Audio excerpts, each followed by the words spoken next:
Well, the overall health expenditure in India has been around 4.2% of the GDP, sometimes coming to about 4%. And out of this, only a quarter has been from public financing. And public financing has been ranging between about 1% to 1.2% according to different estimates, which means that at least about 70% or even slightly higher is out-of-pocket private expenditure. And much of this comes from outpatient expenditure, about 70%. And about 72% of that expenditure comes from medicines. So it's a simple rule of 70 by 70 by 70. 70% out of pocket, private, out of that 70% outpatient, and out of the outpatient 70% on medicines. So there is a major problem in terms of limited public financing. Firstly, we do require increased amount of public financing.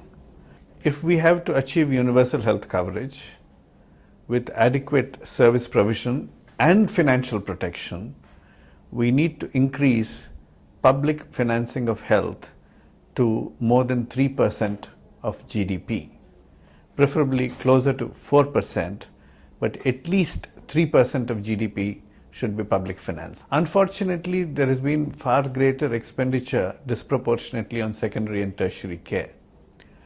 Indeed, about 40% of our health expenditure from whatever health accounts are available is on primary care.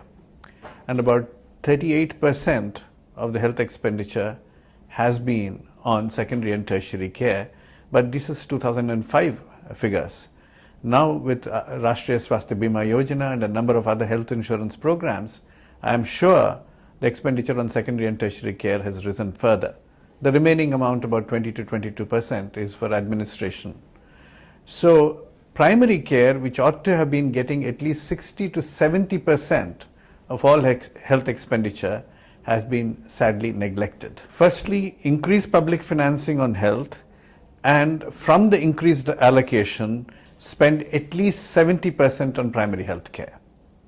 And that should be earmarked for primary health care, without which we will have escalating expenditure on secondary and tertiary care, because much of the problems that could and should have been prevented in primary care level would now spill over unattended into secondary and tertiary care. We must also start rationalizing within the public expenditure in terms of what our priorities are. Rightly, we have been spending a fair amount on reproductive and child health, and we must continue to do that, and on infectious diseases. But we have spent too little on non-communicable or chronic diseases.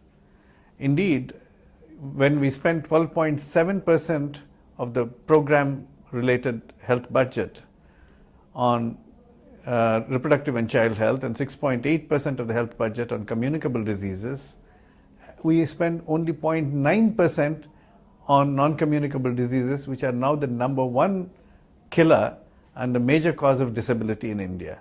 So we ought to now start allocating more also to non-communicable diseases for prevention and control.